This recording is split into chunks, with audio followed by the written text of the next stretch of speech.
그래서 예수 그리스도를 안다는 것, 바로 진리를 아는 것입니다. 올바로 예수 그리스도를 알지 못하기 때문에 저렇게 형편없는 주님과 반대되는 일들을 행하고 있는 것이에요.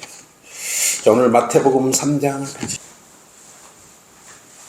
마태복음 3장 13절에서 17절로 함께 봉행하겠습니다. 저 침례에 관련된 내용이죠.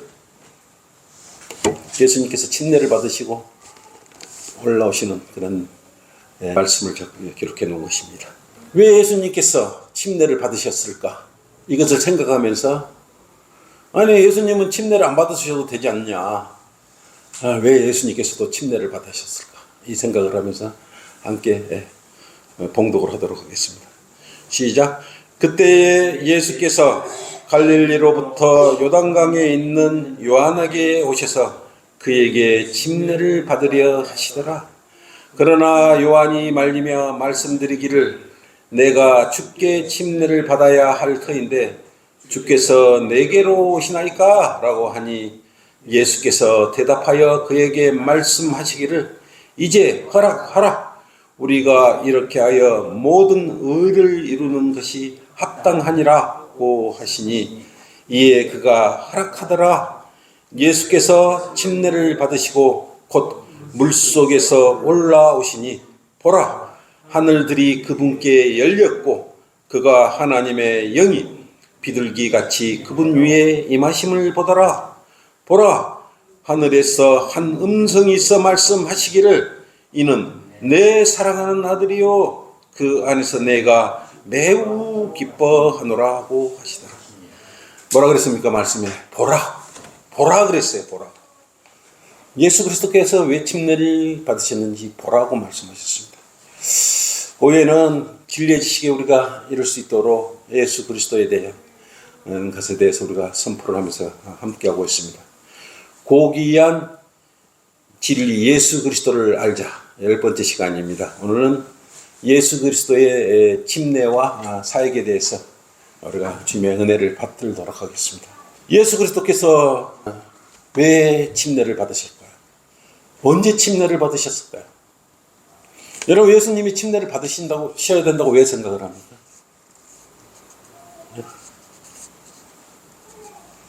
한번 생각해 본 일 있습니까? 우리는 침례를 받았지만 왜 성경에 보면 예수님께서도 왜 침례를 받으셨을까? 한 번씩 의문을 가져보지 않았습니까? 예수님은요 AD 26년경에 요단강에서 침례를 받으셨어요. AD 26년이었어요. AD 26년이면 예수님 나이가 몇 세였죠? BC 4년에 탄생하셨기 때문에 AD 26년이면 30세에 침례를 받으신 거죠. 그해 침례를 요단강에서 받았어요. 이게 추울 때 받지는 않았고요. 이렇게 받았던 거예요. 잘 이렇게 생각해 보면요. 지금 제도권 교회들이 성탄절 25일 탄생하기 전날 크리스마스 이브다 24일이 이브다 그런데 다 거짓말들이죠. 여러분의 이스라엘도요 겨울이 되면 춥고 고산지에 눈도 내리고 그래요. 근데 어떻게 양들이 거기서 목자들과 함께 또 밤을 날 수가 있겠습니까? 성경도 안 읽고 그냥 크리스마스를 지내버리고 지기들끼리 좋아하고 그러는 거예요. 차이가 나도 너무나 많이 나죠. 그래서 이 침례받은 게 이 상황이 많은 걸 시사하고 있기 때문에 마가복음에도 나오고 누가복음에도 나오고 요한복음에도 나오고 오늘도 마태복음에까지 이렇게 기록되어 있습니다. 마가복음에는 1장 9절에서 이렇게 1장 9절부터 기록되어 있고요. 누가복음은 3장 21절에서 21절로부터 기록되어 있는 것입니다. 그래서 당시 침례 받을 때 그 상황에 대해서 정확하게 기록해 놓고 있습니다. 예수님께서는 그러면요 어떻게 왜 침례를 받으셨는가 그것에 대해서 정확하게 기록해 놓은 그 의미를 여러분은 살펴봐야 합니다. 그냥 예수님께서 침례 받으셨는갑다 이렇게 넘어가면 안 되는 것입니다. 예수님은 왜 언제 침례를 받으셨을까요? 그 상황을 우리가 복음서에 나와 있다는 거죠.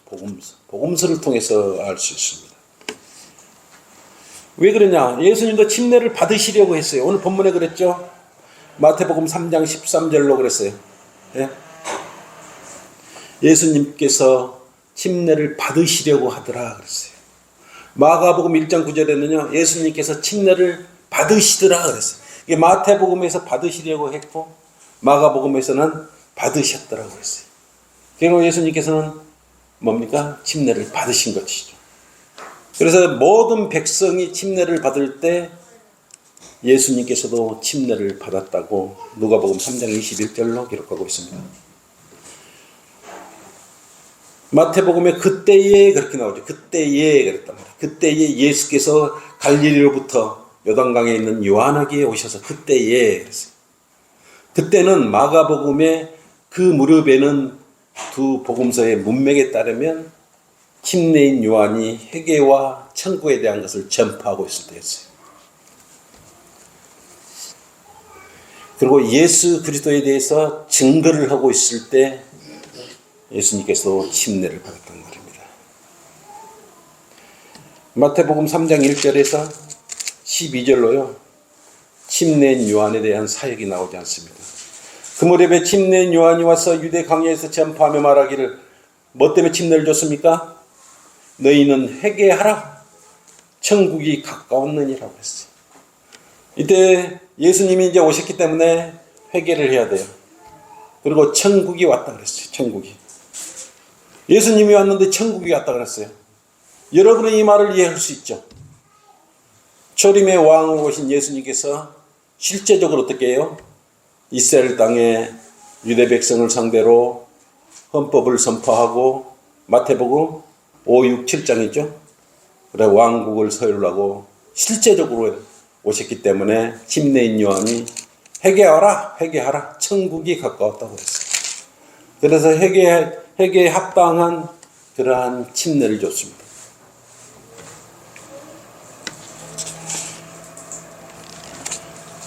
그래서 이걸 보면은 예수님께서는 약 30세에 침례를 받으시다는 것을 우리가 알 수 있고 이 침례를 받음으로써 사역이 진행됐다는 사실을 알 수 있습니다. 예수님의 공생의 기간은 3년 6개월이죠. 그리고 4번의 유월절을 거치셨는데 마지막 유월절은 자신이 직접 희생양이 어린 양 희생양이 당신이 직접 되셨어요. 마지막 유월절. 그래서 마지막 유월절은 3, 4월경에 예수님께서는 본인이 유월절에 어린 양이 직접 되셨던 것입니다.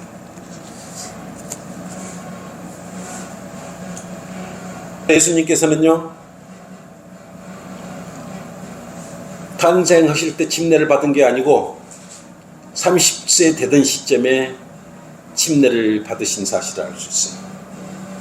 오늘날 유아 세례를 준다는 거 이런 것은 성경적으로 전혀 근거도 없고 의미도 없습니다. 그리고 예수님께서는 헤롯의 칼을 피해서 이집트로 갔다가 이스라엘 땅으로 돌아왔을 때 베들레헴으로 돌아온 게 아니고 어디로 왔다 그랬습니까? 나사렛으로 돌아왔다 그랬어요. 그리고 나사렛 사람이라고 불리리라 했던 그 말씀을 이루려고 나사렛으로 왔습니다. 그래서 30세쯤 되셔가지고 침례를 받으셨던 것이에요. 지금 갈릴리 나사렛이 어디 있습니까? 여러분 성경에 여러분 가끔 보다가 그 성경책을 읽으실 때 반드시 그 지도를 놓고 성경책을 읽으십시오. 특히 구약을 읽을 때 또 여호수아나 이렇게 그 민수기나 이렇게 읽으실 때 지명들을 보고 옆에 그 성경 지도를 펼쳐놓고 읽으면 그 여정이 파노라마처럼 이렇게 펼쳐지는 거예요. 그러면 쉽게 그 당시의 상황을 이해할 수 있습니다. 저는 꼭 반드시 제 성경책 앞에는 우리 말씀 보존학에서 나온 성경 지리에 대해서 지도를 펼쳐놓고 항상 같이 따라서 발자국 따라서 함께 성경책을 읽고 있어요. 그럼 굉장히 많은 은혜를 받을 수 있습니다. 요단강은 예수님께서도 침례를 받으신 거고요. 구약에서 엘리야가 물을 쳤더니 해오리 바람이 일어서 하늘로 올라갔던 곳이 요단강이기도 해요. 그 다음에 여리고 성에 입성하기 전에 어디를 건넜습니까? 요단강을 건넜던 그 자리. 그 자리가 지금 예수님께서 침례를 받으신 그 자리예요. 아무 데에서 받은 건 아니다. 나사렛 지역은 이스라엘 지역에서도 북쪽에 위치하고 있다는 것입니다. 그 다음에 주로 보면은 예수님께서는 이 땅에 오셔갖고 갈릴리 지역에서 사역을, 공생애를 많이 펼치셨다는 것도 알 수 있습니다. 그래서 침례인 요한이 회개의 침례를 주고 있을 때, 그때 지금 그곳으로 오셔서 예수님께서 직접 침례를 받으시려고 하고 있었고, 결국은 거기서 침례를 받으셨죠. 오늘 마태복음 3장 13절 봤기 때문에 마가복음 한번 펼쳐봅시다. 예수님은 나사렛에 계셨어요. 1장 9절에 보면. 그 무렵에 예수께서 갈릴리 나사렛으로부터 오셔서 요단강에서 요한에게 침례를 받으시더라 그랬어요. 결국은 나사렛에 계시면서 이동을 해서 요단강까지 오셔가지고 침례를 받으셨습니다. 왜 그러셨을까요? 왜 그러셨어요? 침례를 받으셨다 그러는데, 침례를 받으셨다 그러면 세례를 받은 게 아니고 침례를 받았다고 분명히 말씀하고 있는데, 세례를 받았다고 그러면 어떻게 되겠습니까? 그러나 예수님은 어떻게 침례를 받으셨어요? 어떻게? 예수님이 침례를 받았다 그랬는데 물을 갖다 이렇게 뿌렸습니까? 아니면 물덩이를 갖다가 머리 위에다가 침례인 요한이 예수님 머리에다 부었습니까? 분명히 물속에 들어갔다고, 잠겼다고 성경 분명히 말씀하고 있는데, 왜 이 나라 교인들은 물뿌림이나 정례나 세례를 받고 구원받았다고 그러고 있는 것인지, 성경을 몰라도 그렇게 모르냐 이거예요. 그러고 어떻게 예수님을 안다고 하고 예수님을 섬길 수 있는 것인지. 마태복음 3장 16절 보십시오. 가장 기본적인 것도 모르면서 세례를 준다고 하고 있으면 이거 어떻게 된 일인지 도대체. 마태복음 3장 16절 보세요. 예수님께서는 침례를 받으셨는데 어때요? 곧 물속에서 올라오시니라. 물속에 들어가지 않는데 어떻게 물속에서 올라옵니까? 예수님께서 침례를 받으실 때 물속에 들어가셨다 이거예요. 예수께서 침례를 받으시고 곧 물속에서 올라오시니 보라, 하늘들이 그분께 열렸고 그가 하나님의 영이 비둘기같이 그분 위에 임하심을 보더라. 물속에서 올라오셨던 것이 틀림없는데 어떻게 물뿌림이나 물 붓는 것으로 그걸 대신할 수 있겠냐 그거예요. 근데 오늘날 그것을 그대로 행하고 있단 말입니다. 여러분들 그 사실 그것을 보면 어떻습니까 지금? 이제 여러분 이렇게 올바로 성경적 지식을 알고 가서 제도권 교회 가서 아이들 유아세례 준다고 물 뿌리고 있고 침례 받는다고 그러고 있으면 여러분 어떻게 하고 있어요? 그 자리에 앉아 있겠습니까? 변개된 성경의 말씀 세례란 말이 나오니까 그냥 그대로 행해버리는 것 아니겠습니까? 예수님께서는 분명히 침례를 받으신 것이지 세례를 받은 게 아니다 그거예요. 침례라는 단어는요 헬라어로 밥티스, 그리고 영어로 팹티즘이에요. 둘 다 물속에 잠긴다는 뜻을 가지고 있어요. 그래서 성경에 기록된 대로 침례는 모두 다 이렇게 함께 물속에 잠겨야 되는 것이에요. 그렇지 않으면 성경적이지 않는 것입니다. 그러면 예수님께서는 왜 침례를 받으셨을까요? 마가복음과 누가복음 한 절 분량으로 예수님께서 침례를 받으셨다고 기록하고 있는데, 마태복음은 침례를 받으려고 요한에게 온 것을 기록하고 있어요. 대화 내용도 기록하고 있는 것입니다. 예수님께서는 죄가 없으신 분이었기 때문에 그런 것이에요. 고린도후서 5장 21절 한번 보십시오. 왜 예수님께서 침례를 받았을까? 고린도후서 5장 21절. 왜 예수님께서 침례를 받으셨냐고 한번 물어보시라고요. 주변 사람들한테.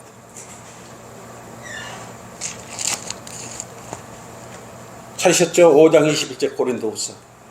하나님께서 죄를 알지도 못하는 그를 우리를 위하여 죄로 삼으신 것은, 하나님께서 예수님을 죄로 삼으신 것은 왜 그랬어요? 우리로 하여금 그 안에서 하나님의 의가 되게 하라 했습니다. 우리를 의로 만들어내려고 하나님께서는 예수 그리스도를요 침례를 받게 하셨던 것입니다.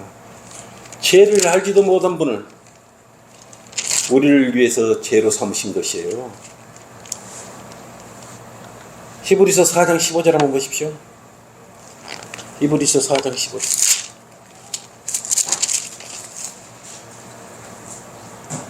왜 그랬을까요? 이는 우리의 대제사장은 우리의 연약함을 동정할 수 없는 분이 아니요 모든 점에서 우리와 마찬가지로 시험을 받으셨지만 죄 없으신 분이기 때문에 가능했던 것입니다. 죄 없으신 분이었기 때문에 가능했어요. 그걸 요한일서 3장 5절을 한번 또 넘겨보십시오.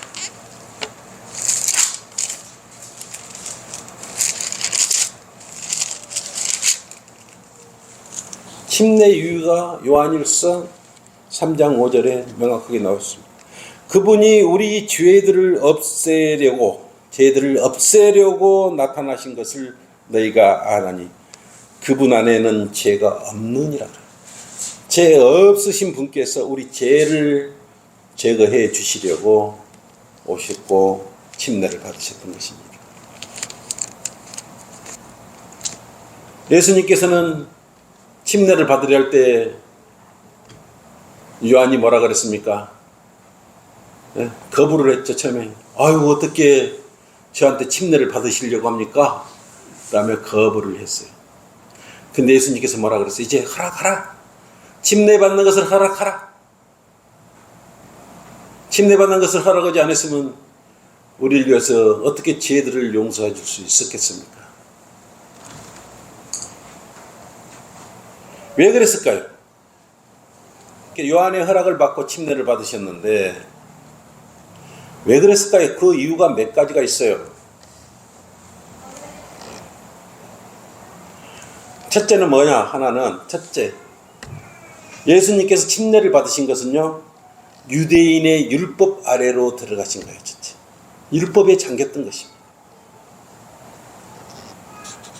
왜냐하면 율법 아래에 구속되어 있는, 율법에 묶여 있는 사람들을 구하려고 침례를 받으신 것입니다. 그래서 율법 아래로 죄 없으신 분이 스스로 들어가신 거예요. 죄 없으신 분이 죄인을 구하려고 육신을 입고 탄생해서 들어가는 것과 똑같은 것입니다. 우리 죄를 구하기 위해서 침례를 받으셨다 이거예요. 죄 없으신 분이 율법에 속한 자들을 구하려고 예수 그리스도께서 침례를 받으셨다 이거예요. 율법 아래로 직접 들어가신 거예요. 그래서 스스로 율법을 이루시면서 물속으로 들어가고 침례를 받으심으로 스스로 메시아의 힘을 보여줬고 능력을 보였던 것입니다. 그래서 모두 합당하게 의를 이룬다고 말씀하고 있던 것입니다. 마태복음 3장 15절 펼쳐있죠. 예수께서 대답하여 그에게 말씀하시기를 이제 하라. 요한에게 말하고 있는 거예요. 우리가 이렇게 하여 모든 의를 이루는 것이 합당하니라고 하였다. 모든 의를 이루는 것 같다. 침례를 받음으로써 의를 이루는 것이 합당하다. 우리 율법 아래 이제 들어간 거예요. 예수님께서 함께 이스라엘 민족들도 다 이것에 멍해가 돼 있고 이것에 곧드레를 떨어갖고 있는데 이곳에 스스로 직접 들어가신 것 아니겠습니까? 그런데 여러분이 착각하면 안 돼요. 예수 그리스도가 예수님께 직접 요한에게 침례를 받으면서 어떻게 됐으면 이스라엘 민족에게서는 율법을 폐해하려고 들어갔지만 그것이 우리에게 해당됩니까? 회개하고 침례를 받고 여러분이 구원받았냐 이거예요. 그렇지 않지 않습니까? 예수님께서 침례를 받으신 이후에 십자가에 못 박히셨지. 십자가에 못 박히고 나서 침례를 받으셨습니까? 아니지 않습니까? 죄 없으신 분이 먼저 십자가에 못 박혀 죽으시고 장사되다가 살아나셨냐 이거예요. 아니고 먼저 침례를 받으시고 내중에 유대인들이 그 율법에 얽매여 있으니까 결국 어디로 왔습니까? 십자가로 올라가셔서 누구든지 그를 믿는 사람은 이제 주님 안으로 침례를 받고 주님께서는 우리 몸 안으로 침례를 받고 그리고 의를 이룰 수 있도록 해 놓으신 것입니다. 예수님께서 침례를 받으신 두 번째 이유는 뭡니까? 이스라엘 백성에게 나는 메시아로서 너에게 왔다는 것을 알리기 위해서 침례를 받았던 것입니다. 요한과 이스라엘 백성에게 자신을 알리고자 침례를 받으셨던 것이에요. 그래서 침례인 요한은 먼저 와서 예수님께 침례를 줌으로써 메시아가 왔다는 것을 실제적으로 보이면서 알렸던 것입니다.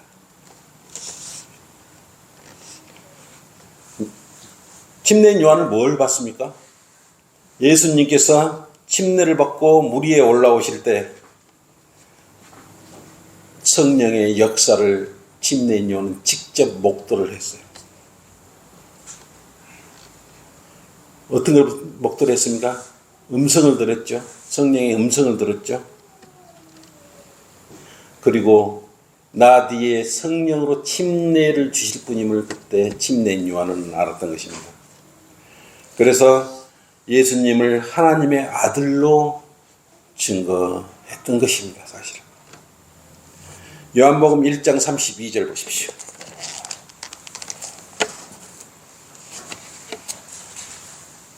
(32절에) 34절 읽어보면요, 이때의 상황에 대해서 왜 예수님께서 침례를 받으셔야 했는가 두 번째 이유가 나오죠. 또 요한이 증거하여 말하기를 나는 성령께서 하늘로부터 비둘기같이 내려와 그분 위에 머무는 걸 보았노라. 요한이 본 거예요. 요한이 봤다 그랬지 않습니까? 나는 그분을 알지 못하였으나 나를 보내시어 물로 침례를 주라고 하신 그분이 내게 말씀하시기를 성령이 내려와 그 위에 머무는 것을 보리니 그가 성령으로 침례를 주느니라고 하더라. 그래서 요한은 예수님께서 성령으로 침례를 주실 분이라는 것을 알았던 것입니다. 그렇죠? 그래서 34절 보세요. 내가 보았고 이분이 하나님의 아들이심을 증거하노라 하시니라. 그래서 침례를 받으셨던 것입니다. 예수님께서 침례를 받으신 세 번째 이유는 뭘까요? 지상사역이 시작되었음을 알리는 시점이 되었습니다. 예수 그리스도의 지상사역은 침례로부터 시작했던 것입니다. 그리고 승천할 때 끝났습니다. 주님 승천 이후에 유다 이스카리를 대신할 사도를 선임할 때 예수 그리스도의 침례부터 승천까지 함께했던 사람 중에서 추천을 통해서 유다 이스카리의 자리를 메꾸기 위해서 제비를 뽑았지 않습니까? 따라서 사역의 출발 시점은요, 예수 그리스도의 침례임을 알 수가 있습니다. 사도행전 1장 22절 먼저 한번 펼쳐보십시오. 너희 이스라엘 사람들아 이 말씀을 들으라. 너희 자신도 아는 바와 같이 나사렛 예수는 하나님께서 그를 통하여 너희 가운데서 행하신 기적들과 이적들과 표적들로 너희 중에서 하나님께 확증되신 분이시니라. 예수님은 하나님께서 확증되신 분이라 그랬어요. 23절을 보세요. 하나님의 정하신 뜻과 미리 아심을 따라 내어주신 그를 너희가 붙잡아 무법자들의 손을 통해 십자가에 못 박혀 죽였으나 그랬어요. 자기 왕으로 오신 메시아를 그들은 못 박여 죽였던 것이. 그래서 어떤 일이 벌어졌습니까? 유다 이스카리ot이 실적으로 말랐죠. 누가복음 3장 23절 보십시오. 잘 따라와야 됩니다. 잘 따라와 이거 알 수 있어요. 3장 23절. 여기 잘 보세요.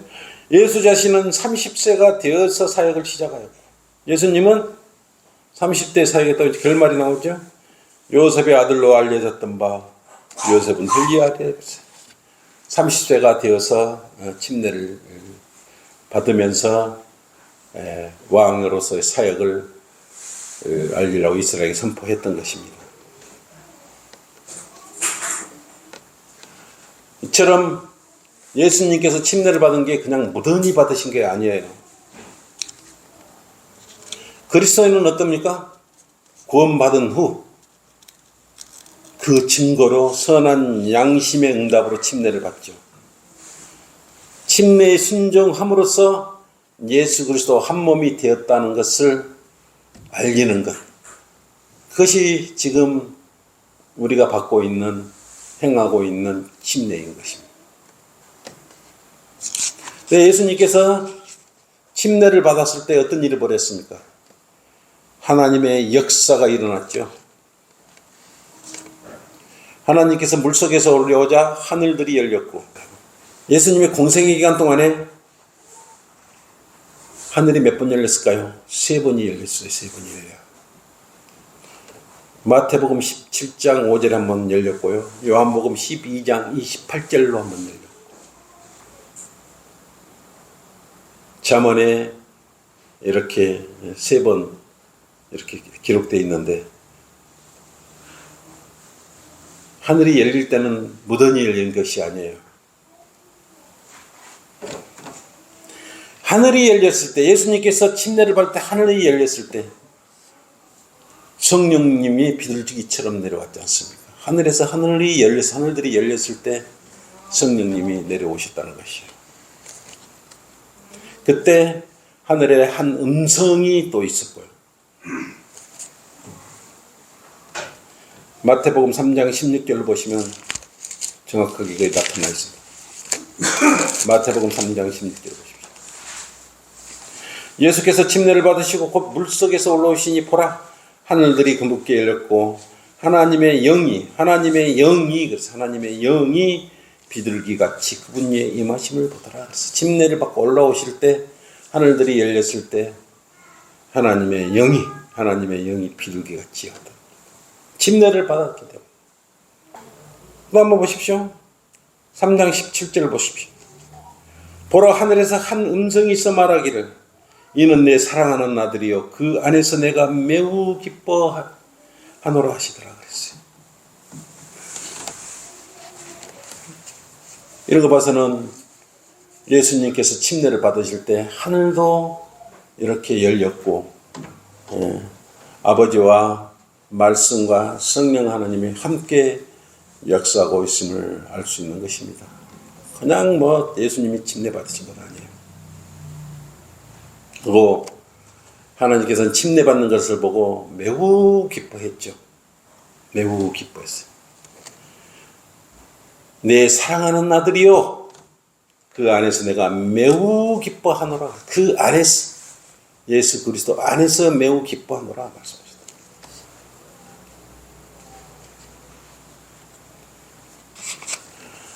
예수님께서도 하나님의 아들로 태어났잖아요. 근데 성령으로 태어났어요. 근데 여러분도 똑같이 하나님의 아들이에요. 예수님도 하나님의 아들이고, 여러분도 하나님의 아들들이고, 이스라엘도 하나님의 아들이고, 그렇죠? 그렇지만 성령으로 태어난 분, 하나님의 아들은 육신을 입고 태어난 것은 오직 한 분, 예수 그리스도였던 것이에요. 골로새서 1장 15절 보십시오. 빨리 넘어갈게요. 예수님 어때요? 그는 보이지 않는 하나님의 형상이시며 모든 피조물의 첫 태생이라고 했어요. 모든 피조물의 첫 태생이었던 것입니다. 고린도후서 5장 17절을 보십시오. 첫 태생이었어요. 성령으로 태어난 첫 태생. 고린도후서 5장 17절. 그러므로 누구든지 그리스도 안에 있으면 새로운 피조물이라. 옛 것들은 지나갔으니 보라 모든 것이 새롭게 되었다. 새로운 피조물이 되죠. 로마서 8장 29절 보십시오.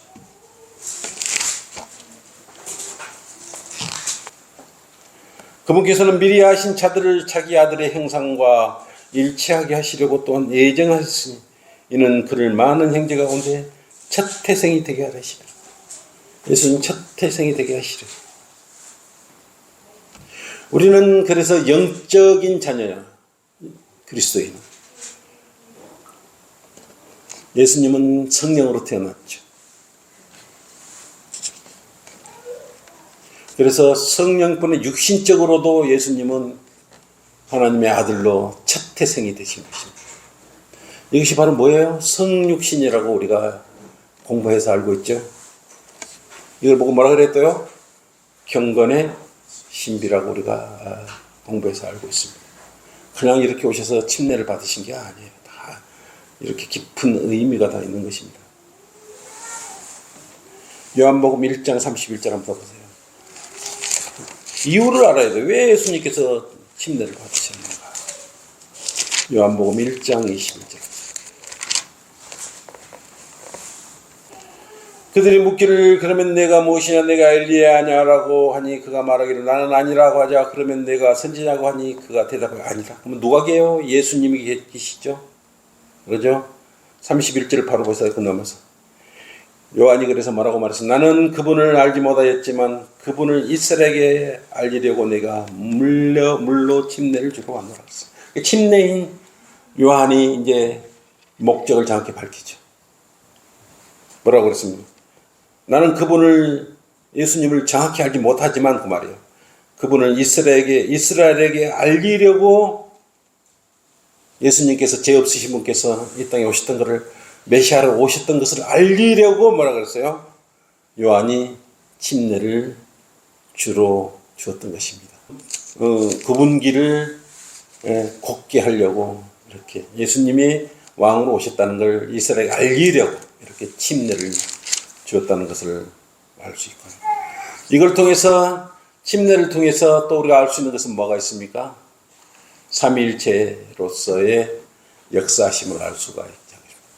하늘에서는 하나님 아버지는 음성으로 응답하셨고 침례를 받을 때 성령님께서는 비둘기처럼 내려오셨고 또 말씀 하나님이신 예수님께서는 직접 본인이 침례를 받고 있었어요. 왜 삼위일체 하나님께서 한꺼번에 사역에 동참했고 그 순간을 동행했던 것입니다.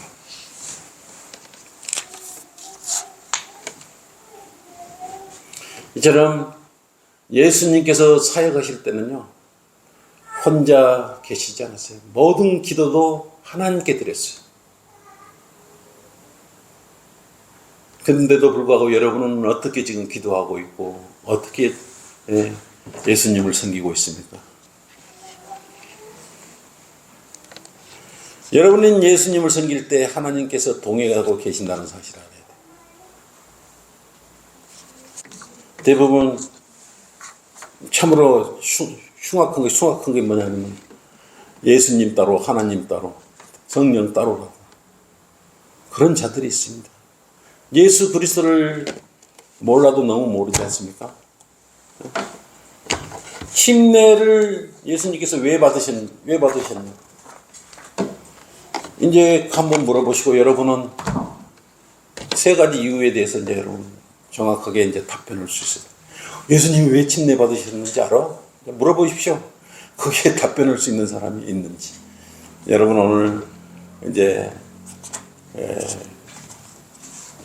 예수님께서 왜 침례를 받으셨는지 이유에 대해서는 정확히 알게 되었습니다.